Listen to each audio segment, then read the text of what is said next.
வாழ்வில் வார்த்தை ஊழியங்கள் வழங்கும் இன்றைக்கான இறை வார்த்தை. நம் ஆண்டவர் இயேசு கிறிஸ்துவின் இணையற்ற நாமத்தில் வாழ்த்துக்கள். இன்றைக்கு நாம் கேட்கப் போகும் சிந்தனை கொஞ்சம் கடினமானதுதான். ஆனாலும் இயேசு கிறிஸ்து இப்படித்தான் சொல்லியிருக்கிறார். வேதம் நம் சுயத்தை வெறுக்க வேண்டும் என ஆழமாக போதிக்கின்றது.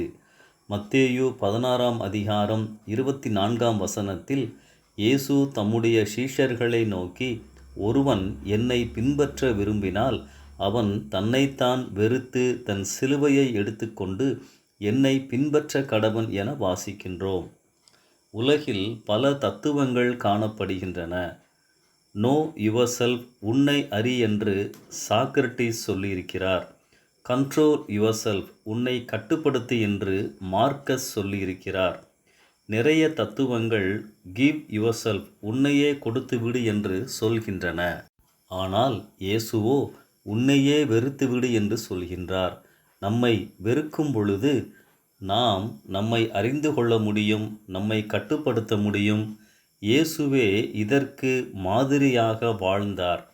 இயேசு தம்மைத்தாமே வெறுமையாக்கி அடிமையின் ரூபமெடுத்து மனுஷர் சாயலானார் என பிலிப்பியர் 2:7 வசனத்திலே வாசிக்கின்றோம்.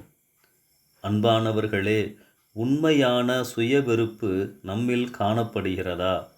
ஒருவர் உங்களை ஏற்றுக்கொள்ளவில்லை அல்லது கடிந்து கொண்டார் என்பதற்காக நீங்கள் மனம் உடைவீர்கள் என்றால் நீங்கள் இன்னும் சுயத்திற்கு மரிக்கவில்லை என்றுதான் அர்த்தம்.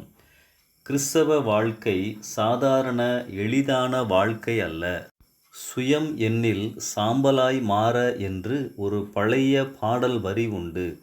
ஆண்டவருடைய பலன் இல்லாமல் நாம் நம் சுயத்தை சாம்பலாக்க முடியாது. உருவகப்படுத்தி சொல்லுகிறேன். ஆதியாகமம் 5:24 ஏனோக்கு தேவனோடு சஞ்சரித்து கொண்டிருக்கையில் காணப்படாமல் போனான் என வாசிக்கின்றோம்.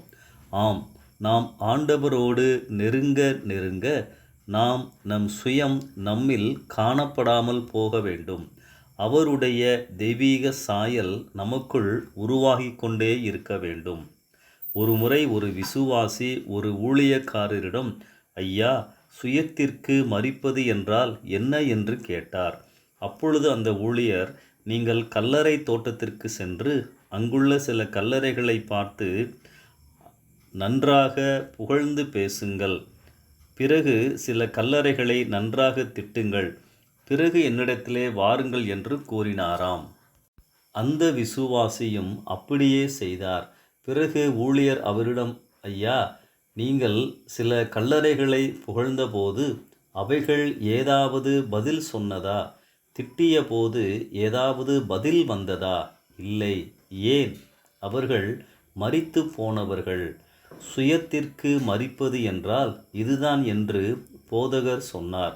அன்பானவர்களே, இந்த விதமான மனநிலையிலே இருப்பது கடினமான காரியம்தான். ஆனாலும் பரிசுத்த ஆவியானவர் நம்மை பலப்படுத்துவார்.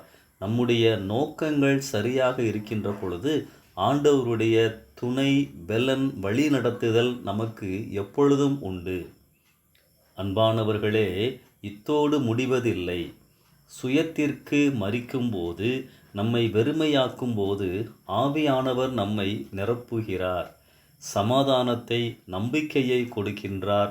கனிகளினால், அதாவது தெய்வீக சுவாபங்களினால் நம்மை நிரப்புகிறார், பலப்படுத்துகின்றார். சுயத்தை வெறுப்பது என்றால் தெய்வீக பண்புகளை பெறுவதற்கு நம்மை தகுதிப்படுத்துவதுதான். இந்த சிந்தனையோடு இந்த நாளை ஆரம்பிப்போம். கர்த்தர் உங்களை நிரப்புவாராக. ஆமென்.